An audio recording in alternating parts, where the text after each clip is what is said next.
छठी मैया की दौड़ा लेके मतबा घर से निकलनी हो। Music by Sanjay Samrat. Recording by Munna Films. दौड़ा लेके मतबा सब घर से निकलनी हो। दौड़ा लेके मतबा सब घर से निकलनी हो। उगी है सूरज देवता उनका अर्घ दिलाई हो। उगी है सूरज देवता उनका अर्घ दिलाई हो। दौड़ा लेके मतबा सब घर से निकलनी हो। बोला बोला छठी मैया की घर से निकलनी हो। Music by Sanjay Samrat. Mixing by Lalan Yadav. घर बात निकलल जाई लेके पराका छठी घाट करब भौजी धूम धड़ाका। छठी माई के कृपा से हम चाचा बन गईली हो।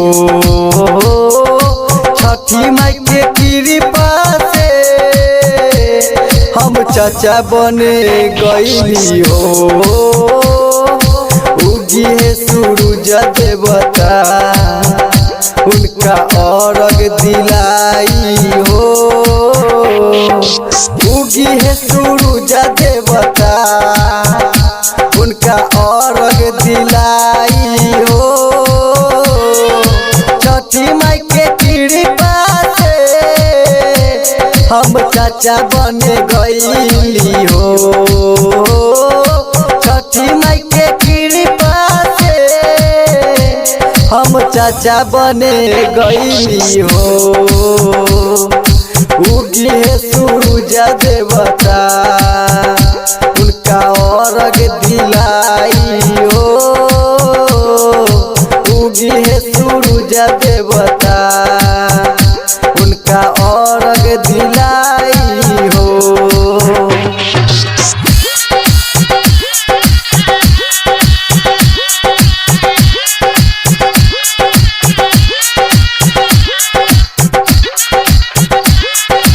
म्यूजिक बाय संजय सम्राट।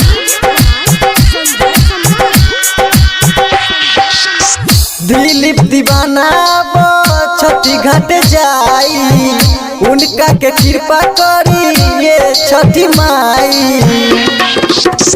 दिलीप दीवाना छठी घाट जाई उनका के कृपा करी ये छठी माई।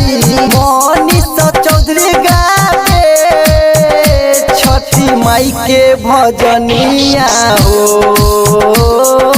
जयराम भैया दौड़ा लेके अब घाट पर जाला हो। जयराम भैया दौड़ा लेके अब घाट पर जाला हो। उगी है सूरज देव उनका अर्घ दिलाई हो।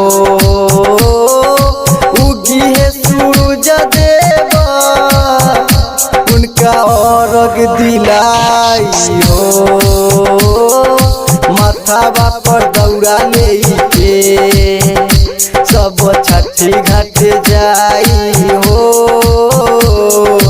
माथावा पर दौड़ा लेके सब छठी घाट जाई हो।